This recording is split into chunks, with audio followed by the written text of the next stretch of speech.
They called it the gravity problem. That's what the Galactic Coalition named it in their official reports, their council briefings, their little whispered conversations at the edge of whatever space station they happened to be drifting through.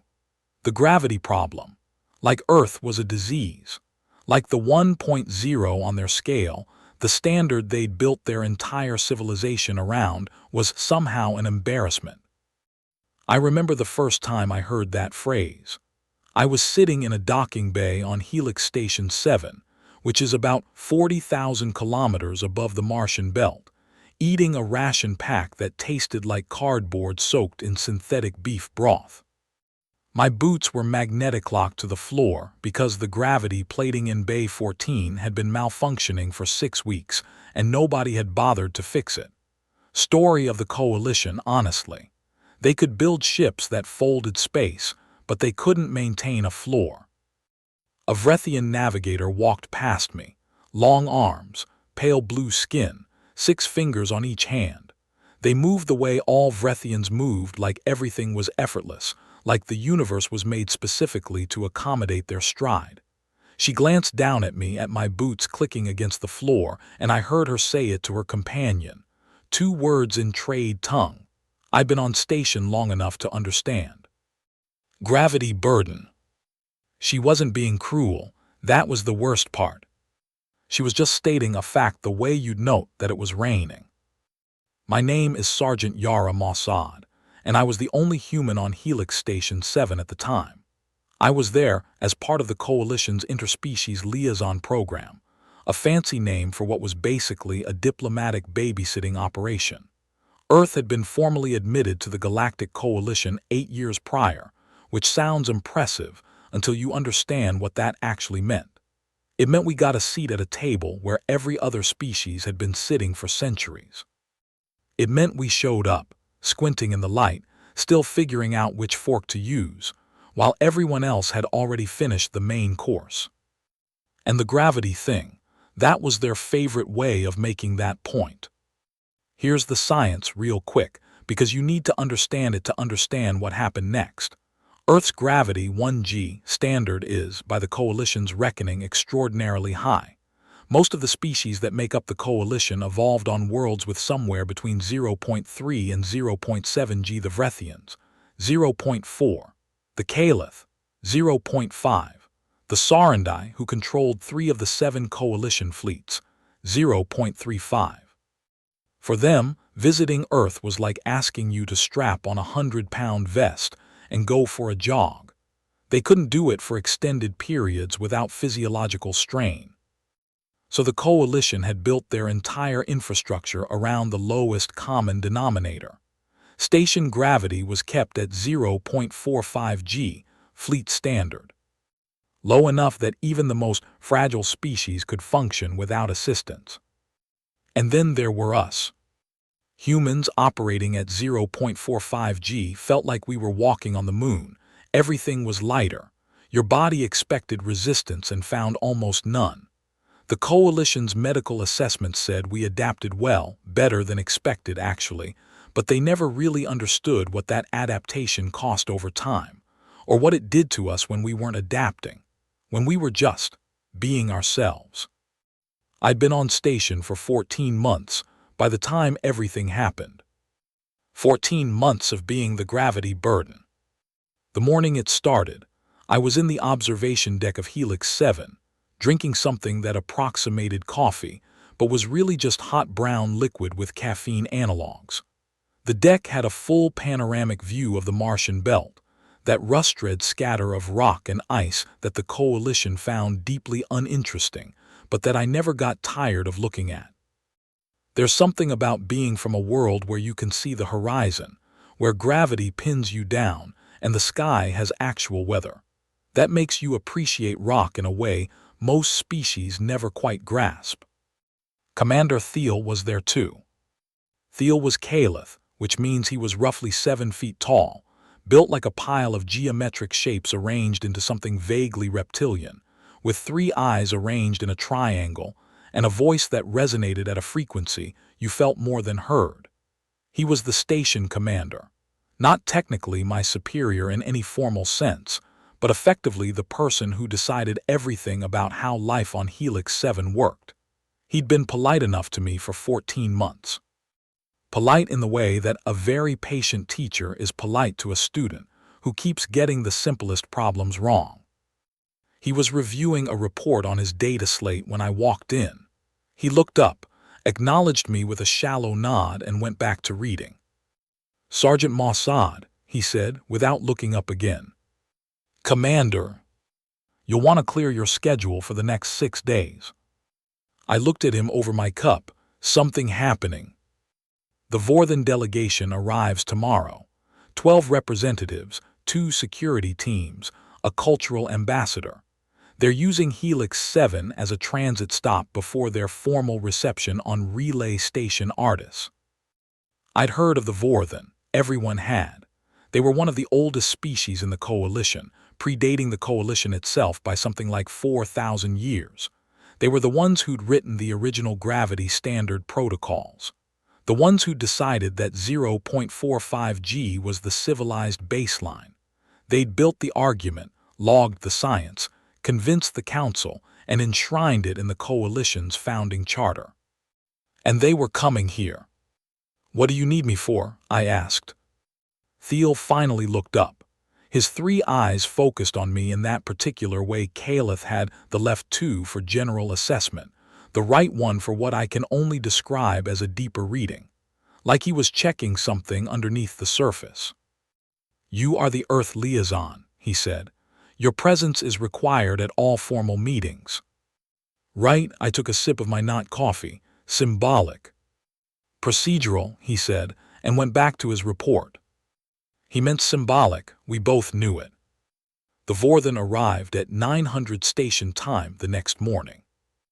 I was standing in the docking bay with Commander Thiel, 3 other station officers, and a Vrethian protocol specialist named San, who had spent the last hour briefing me on what not to do. "Don't look directly at the lead representative." The Vorthen found direct eye contact from a lesser species presumptuous. "Don't extend your hand, they don't shake hands. Don't speak unless spoken to, and if spoken to, keep your response brief. Don't reference your species' gravity tolerance unprompted." That last one was new. "Why would gravity come up?" I asked San. She had this habit of blinking all 4 of her secondary eyelids when she was uncomfortable. She did it then. "The Vorthen are sensitive about the gravity question," she said carefully. "Sensitive how?" "They wrote the standard," she said.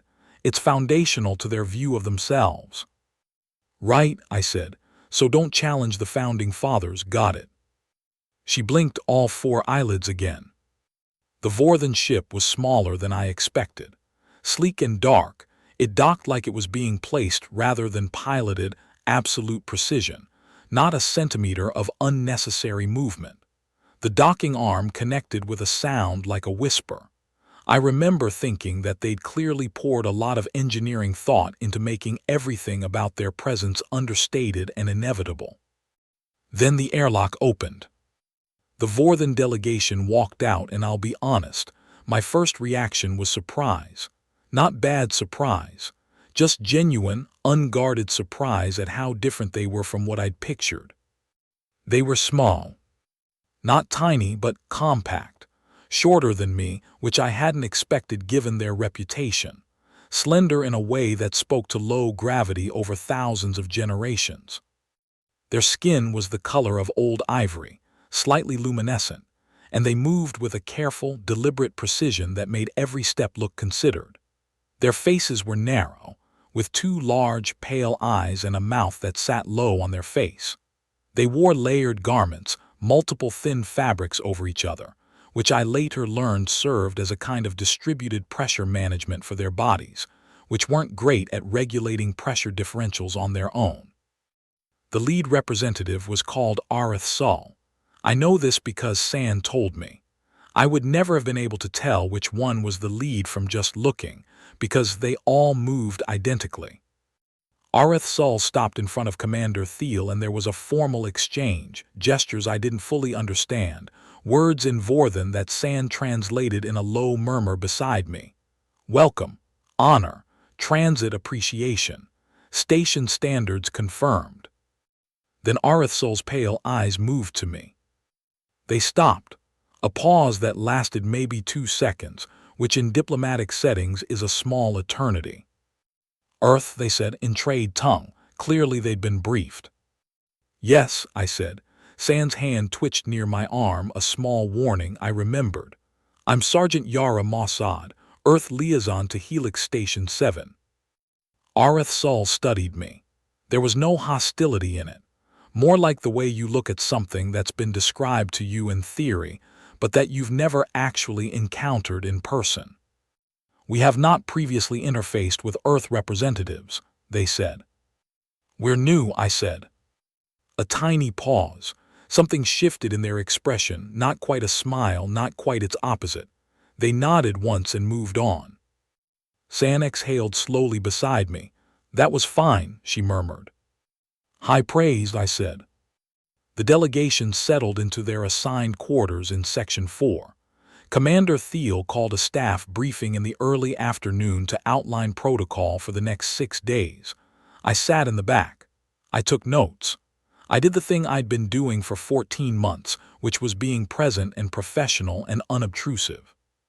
It was at that briefing that I first heard the phrase used officially, in front of me, without any apparent awareness of how it landed. One of the Caliph officers, a junior commander named Prex, who had never been particularly warm toward me, was outlining station modifications made for the delegation's comfort. Reduced illumination in common areas, temperature adjustments, and the gravity. Station gravity has been reduced to 0.35 G for the duration of the Vorthen delegation stay, Prex said. Standard accommodation protocol. I looked up from my notes. 0.35.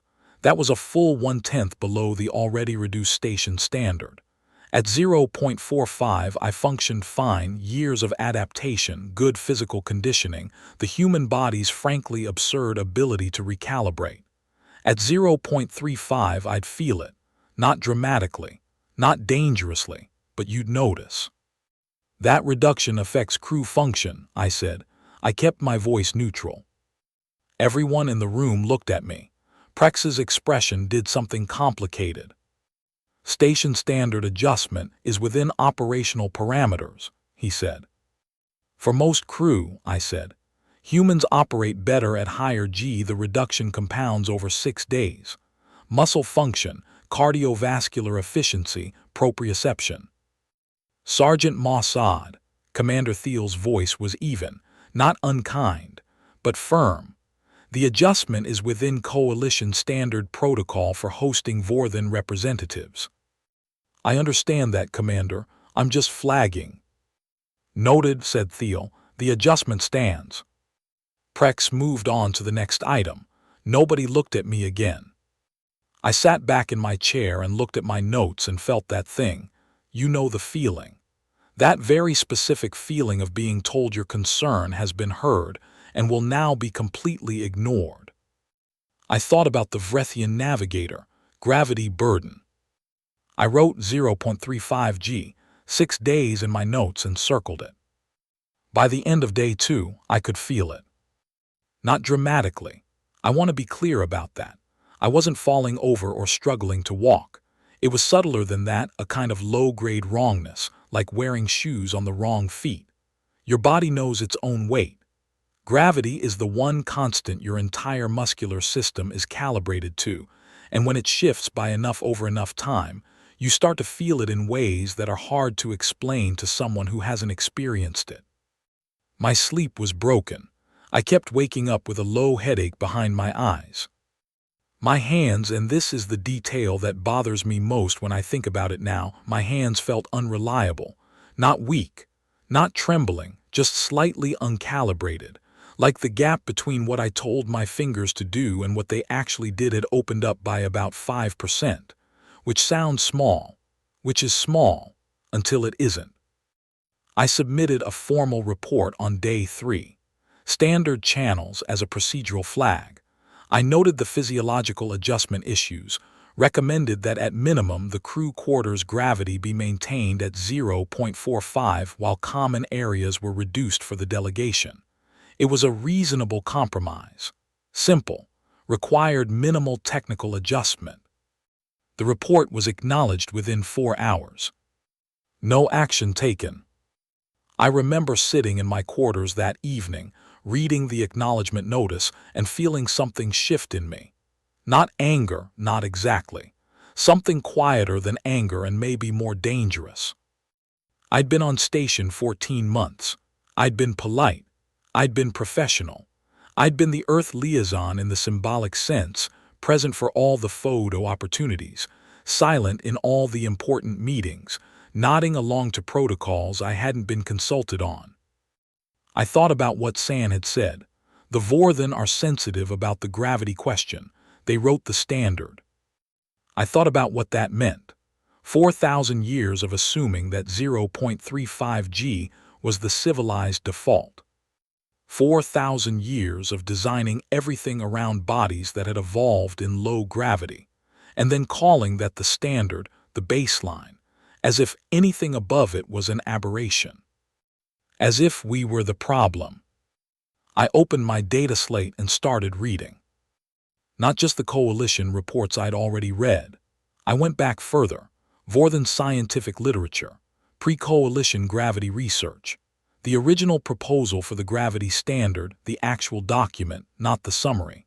It took me 3 hours to get access, because half of it was archived in formats that required specialist decryption, but I had clearance for the good stuff, and I'd gotten good at navigating coalition databases. What I found, I almost didn't believe. I read it 3 times to make sure I was understanding it correctly. Then I went and found the one person on the station I thought might actually listen. Her name was Dr. Issel Vran, and she was a Caliph physician assigned to Helix 7's medical bay. She was one of the few people on station who had been consistently, genuinely curious about human biology rather than dismissive of it. She'd asked me, in my first week, whether human beings really sweated through their skin. Apparently, it was considered deeply strange among most coalition species. I demonstrated by doing 50 push-ups in the corridor while she took physiological readings. She'd been fascinated. I trusted her about as much as I trusted anyone on that station. She was in the medical bay when I found her, running late-shift inventory checks. She looked up when I walked in. "Sergeant Mossad, your sleep disruption is showing." "Good eye," I said. "Can I show you something?" She set down her inventory slate. "You have that look." "What look?" "The one that means the next 6 hours are going to be interesting." I sat down across from her and pulled up the documents on my data slate. "The gravity standard," I said. "The original Vorthen proposal, before the coalition ratified it." She looked at the first document, then back at me. "Where did you get full access to the archive version?" "Liaison clearance plus persistence," I said. "Read it." She read. I watched her face. The Caliph were harder to read than humans, obviously. Their expressions worked differently. Their primary emotional display was in their crest movements rather than their facial muscles, and their 3 eyes processed information in parallel layers I still didn't fully understand. But after 14 months I could get a rough read on Dr. Vran, and what I saw as she read was unmistakable. Her crest, the ridged structure along the top of her skull, rose slowly. Then stayed there. She read for about 20 minutes without speaking. I waited. Finally, she set the slate down. "Well," she said. "Yeah," I said. "This is." "Yeah." She looked at the wall, then at the ceiling, then at me. "You're sure you're reading this correctly?" "Because my trade tongue is good, but the pre-standardization vocabulary has some archaic." "I checked it against 3 translation databases," I said, "and I had it run through the station's academic decryption module for the technical terms." I paused. "I'm reading it correctly." She was quiet for a long moment. "If this is accurate," she said carefully, Then the gravity standard was not based on Vorthan physiology. No, I said. It was based on Vorthan preference. Yes, I said. Let me explain what we found, because this is the part that matters. The original gravity standard proposal, the one the Vorthan presented to the pre-coalition assembly 4,000 years ago, was built on a scientific argument. That argument said, 0.35 g is the optimal baseline for multi-species coexistence because it minimizes physiological stress across the widest range of member species. It cited surveys. It cited medical data. It cited load-bearing capacity studies and cardiovascular efficiency measurements. All of it was real data. That was the insidious part. They hadn't faked anything. What they had done was more subtle. The surveys were conducted exclusively among species that were already in alliance with the Vorthan. The medical data reflected populations that had been living in Vorthan-influenced environments for generations. The load-bearing and cardiovascular studies used measurement methodologies developed by Vorthan researchers, calibrated to Vorthan physiological baselines. In other words, they'd built the study to confirm what they already believed. They'd measured the universe using a ruler they made, and then declared their ruler the standard. And for 4,000 years, nobody had gone back to check the ruler. Because nobody had needed to.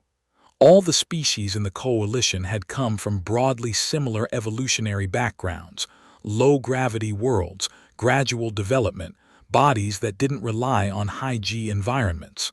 The standard worked for them, not perfectly but well enough. Then Earth showed up. Earth, which had evolved at 1G. Earth, whose entire biology, the density of our bones, the strength of our muscles, the efficiency of our cardiovascular system, the thickness of our blood vessel walls, the way our proprioception worked, the way our inner ear balanced us, had been shaped by gravity that was nearly 3 times the coalition standard. We weren't the aberration. We were the outlier that broke the model. And the Vorthan response, the coalition's response, had been to label us as the problem, to call it the gravity problem, to reduce gravity further when they visited rather than acknowledge that their baseline had a flaw, to tell a human sergeant that her health concerns were within operational parameters and move on. Because if they acknowledged the flaw, they had to acknowledge the study. And if they acknowledged the study, they had to acknowledge that the standard, their 4,000-year-old founding document, was built on a circular methodology. "What are you going to do with this?" Dr. Vran asked. I thought about it carefully. The Vorthan lead representative has requested a formal scientific exchange session on day 5, I said. Educational overview of Earth species integration into the coalition. It's ceremonial, it's on the schedule. I looked at her. I'm the Earth liaison. Her crest stayed elevated. The session is typically a brief overview, 15 minutes. I know. The Vorthan delegation is not known for patience in formal settings. I know that too. Sergeant Mossad, she looked at me steadily. What you're describing, standing in a room with Arith Sul, and presenting evidence that the foundational document of coalition infrastructure was methodologically compromised, that is not a 15-minute conversation. No, I said, it isn't. A pause. Do you have backup copies of this documentation? 7, I said, including one I've already transmitted to the Earth Diplomatic Office at Relay Station Artis. Something in her expression shifted. The crest lowered slightly, which I'd come to understand as the Caliph equivalent of a slow, steady exhale. I'll be there, she said, if that matters. It matters, I said.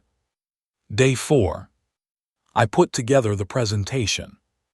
I want you to understand what that involved, because it wasn't just pulling together documents and making slides.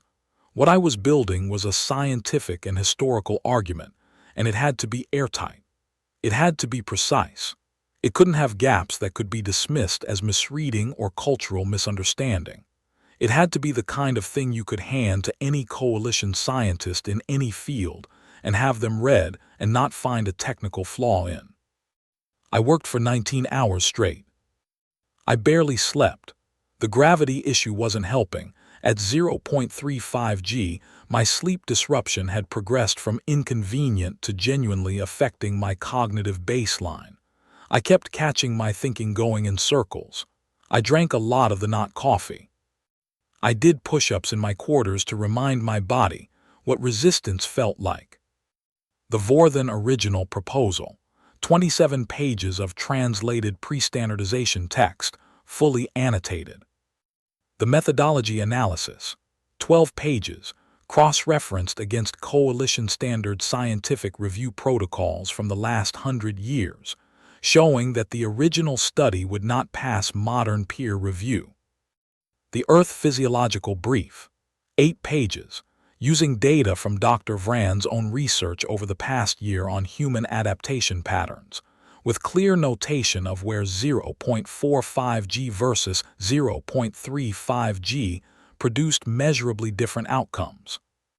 The Alternatives Proposal, 5 pages, outlining 3 different approaches to a revised baseline that would accommodate a wider range of species without disadvantaging any existing member, including the Vorthen. That last part was important. I wasn't trying to reverse the standard. I wasn't trying to make the Vorthen wrong. I was trying to show that the standard, as it stood, had a gap, and here's how you fill it without anyone losing face. At least that was the theory. I sent a copy to Commander Thiel, with a formal notice of my intent to present it at the Day 5 session. He called me at 300 station time. Sergeant Mossad. Commander, I've reviewed your notice. Yes, sir. A long pause. The session on Day 5 is ceremonial. I understand.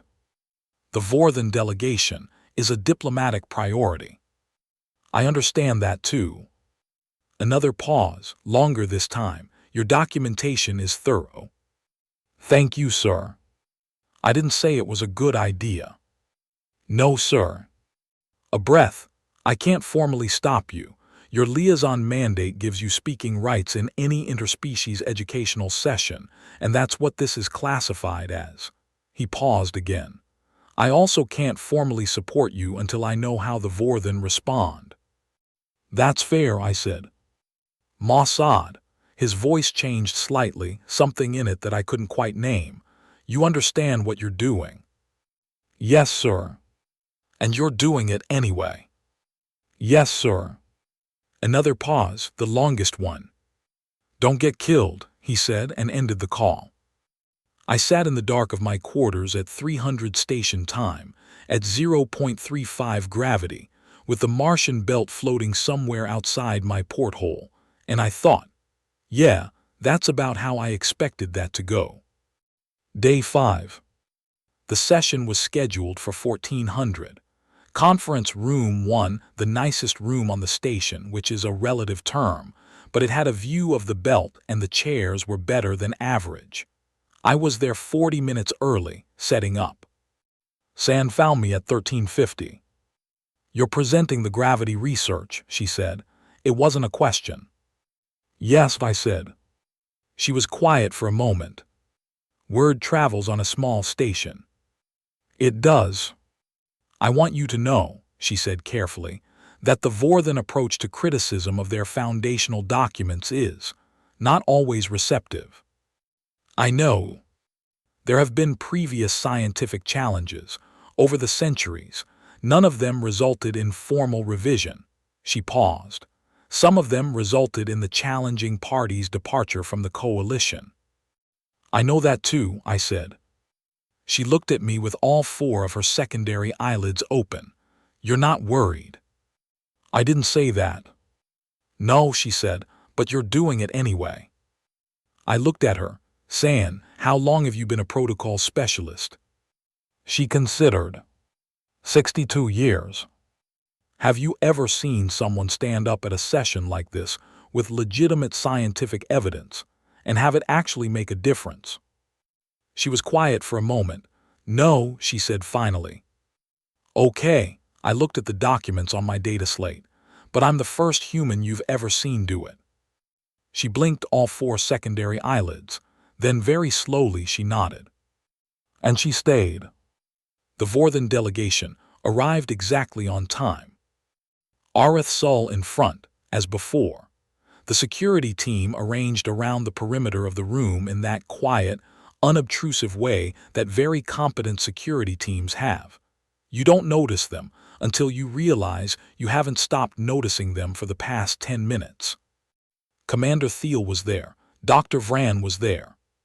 Prex was there, which surprised me until I realized he'd probably come expecting to watch something go wrong. The session was supposed to begin with a brief welcome address, then a short overview of Earth's integration into the coalition, then questions. 15 minutes, like San had said. Arith Sul settled into their chair and looked at me with those pale, precise eyes. We understand, they said in trade tongue, that the Earth liaison will be presenting today. Yes, I said. We look forward to the educational context. Thank you, I said. I looked at my data slate. I looked at the room. I thought about 14 months of being the gravity burden, about the Vrethian navigator who hadn't even meant to be cruel, about the briefing where my health report was dismissed in 11 seconds, about the woman who wrote the note I found in the deep archive, a pre-coalition scientist from a species I'd never heard of, who had submitted a dissenting report on the gravity standard proposal 4,000 years ago, and whose dissent had been filed under species-specific objection, non-determinative, and never referenced again.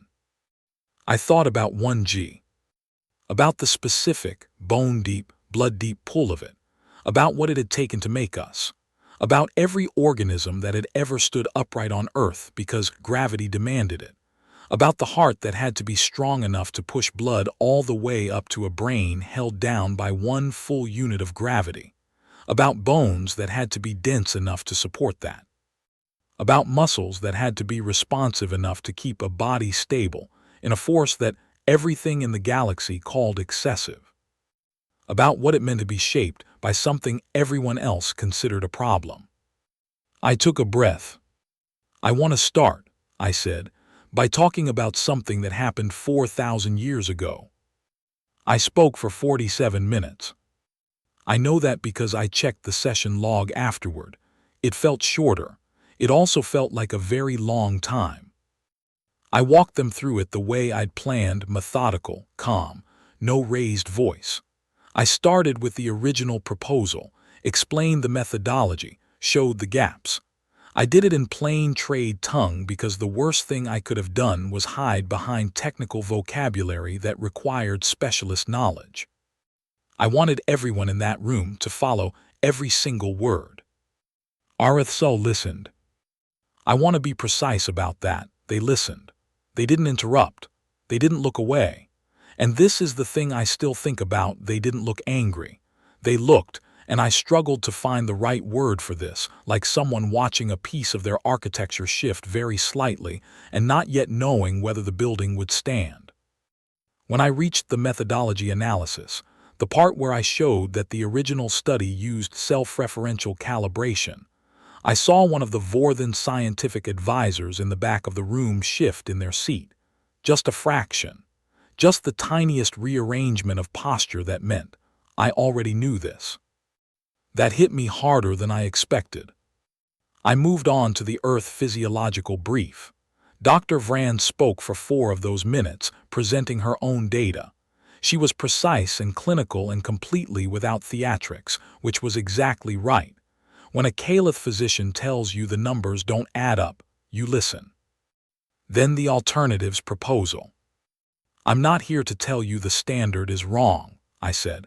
I'm here to tell you the standard has a gap. There are currently 11 Earth personnel in coalition postings across 6 stations. There will be more. The gap will only become more visible as integration continues. And the gap isn't asking for much to fill.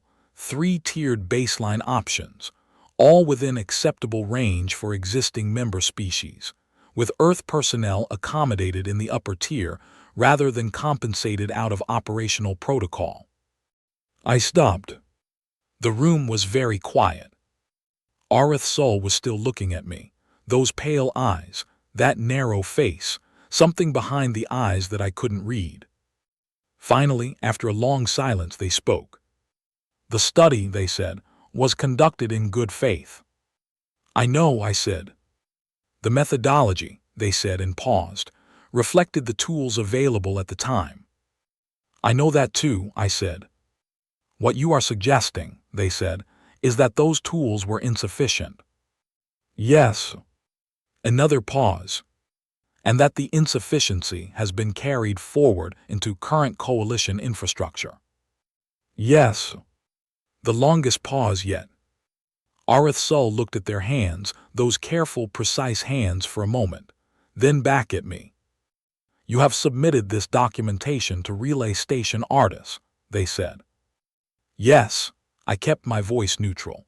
Standard liaison protocol for any findings relevant to Earth integration. So it is already in transit. Yes.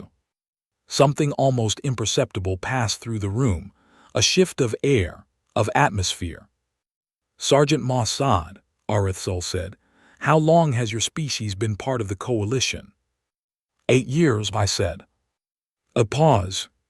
You are, they said, and for the first time I heard something in their voice that wasn't quite neutrality, not warm, not cold, something more complicated than either, remarkably quick. I didn't know what to say to that, so I said, we had to be. You set the standard before we showed up. The session ended at 14:47. The formal outcome was nothing. Not yet. Arith Sol thanked me for the presentation, indicated that the Vorthan Scientific Council would review the materials, and withdrew with the delegation. The room emptied in that careful, nothing happened here, way that diplomatic spaces empty when something has clearly happened. Commander Thiel caught me in the corridor. Mossad. Commander. He looked at me for a long moment. His 3 eyes did their parallel processing thing. Dr. Vrand tells me your physiological readings have been degrading over the past 4 days. I'm within operational parameters, I said. Something in his expression shifted, just slightly. The Caliph equivalent of a smile, maybe. I never quite cracked that one. Station gravity is being reset to 0.45 G immediately, he said. Delegation comfort accommodation is being revised to apply to the delegation's personal quarters only. I looked at him. That's not a formal protocol change, I said. No, he said. It's a station commander exercising operational discretion. A pause, which I should have done 4 days ago. I opened my mouth, closed it. Thank you, Commander. He nodded once and walked away. San found me later, in the observation deck. I was back in my usual spot, looking at the belt, drinking the not coffee. My hands were steadier already, 0.45 G restored, and after 4 days at reduced baseline, it felt almost luxuriously heavy. The headache behind my eyes had retreated. My boots clicked against the floor the way they were supposed to. San sat down beside me. She didn't say anything for a while. You know what the Vorthan will do, she said eventually. Review the materials, I said. Refer it to the Scientific Council. Let it sit in committee for 20 years. Maybe. Or maybe they'll dismiss it formally, which at least creates a dissenting record. Also possible, she looked at the belt, or maybe they won't. I looked at her. She blinked her secondary eyelids thoughtfully this time, not anxiously. That scientific advisor who shifted in his seat when you presented the methodology analysis. His name is Veth Thorn. He's been with the delegation's scientific council for a very long time. She paused. He filed a review request on the gravity standard 17 years ago. Internally, it went nowhere. I turned this over. He already knew, I said. I suspect so.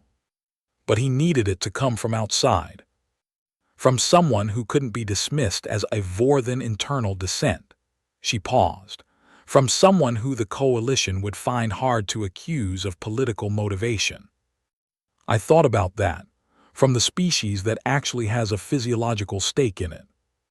Yes. We sat with that for a moment. Do you think Arithsol knew too? I asked. San was quiet for a moment.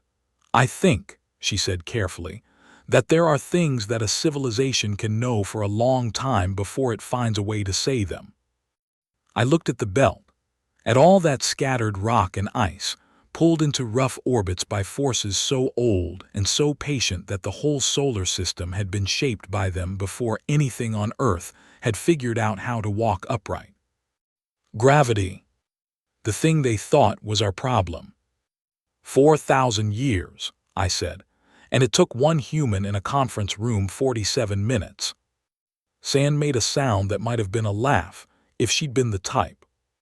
You were also the only one willing to walk into a Vorthan formal session with an underpowered body and a stack of historical documents and an expression that said you weren't going anywhere until they listened.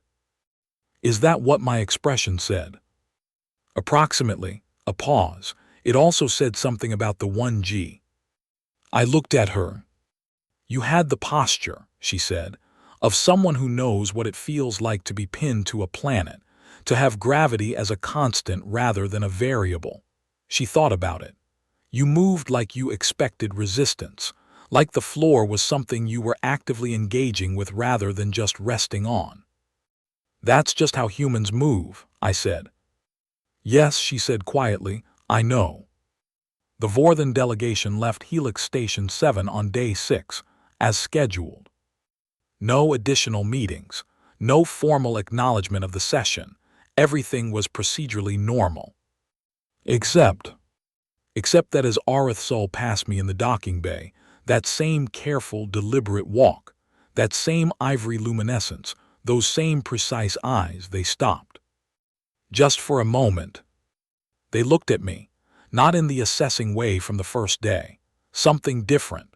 Something I won't claim to be able to fully decode because I'm not Vorthan and I've known them for 6 days. But it looked, for just a moment, like recognition. Sergeant Mossad, they said.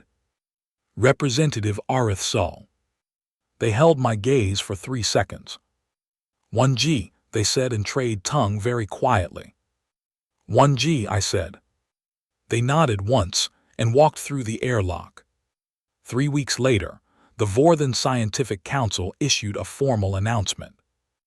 The gravity standard, the foundational baseline of coalition infrastructure first proposed 4,000 years ago, was to undergo a comprehensive methodology review. The review would include input from all member species, with particular attention to species that had joined the coalition after the standard's original adoption. The announcement did not mention Earth. It did not mention Helix Station 7. It did not mention a 47-minute presentation by a human liaison sergeant with a low-grade headache and a stack of historical documents. But Dr. Vrand forwarded me the announcement with a single line attached. Vathorn is chairing the review committee.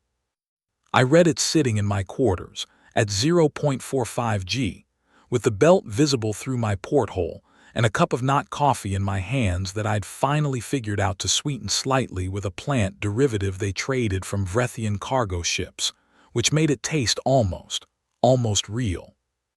I read it twice. Then I saved the announcement to my personal archive, underneath the original Vorthan proposal, underneath the pre-coalition dissent filed by a scientist from a species I'd never heard of, underneath my own 47-page presentation. A stack of documents. 14 months of being the gravity burden. 1 night of not sleeping and 19 hours of work, and 47 minutes in a conference room with pale eyes watching me, and the full 1G weight of everything that had made my species what it was sitting somewhere behind my sternum, ballast against the reduced gravity, keeping me grounded when nothing else would. They'd called it a problem. The thing that made our hearts strong enough to push blood upward against force. The thing that built our bones dense, and our muscles responsive, and our balance precise. The thing that meant when you reduced gravity around us, we didn't float peacefully like the others we noticed. We felt the wrongness. We cataloged it and reported it, and when the report was dismissed, we stayed up all night and found the reason and walked into a room and said it out loud in front of the people who needed to hear it most. That's not a problem. That's an advantage. And it took the galaxy 4,000 years to discover its biggest mistake, and 8 years for us to show up, and 14 months for one human with a data slate and a headache, and a serious problem, with being told her concerns were within operational parameters to do something about it. 1G. We were built for it.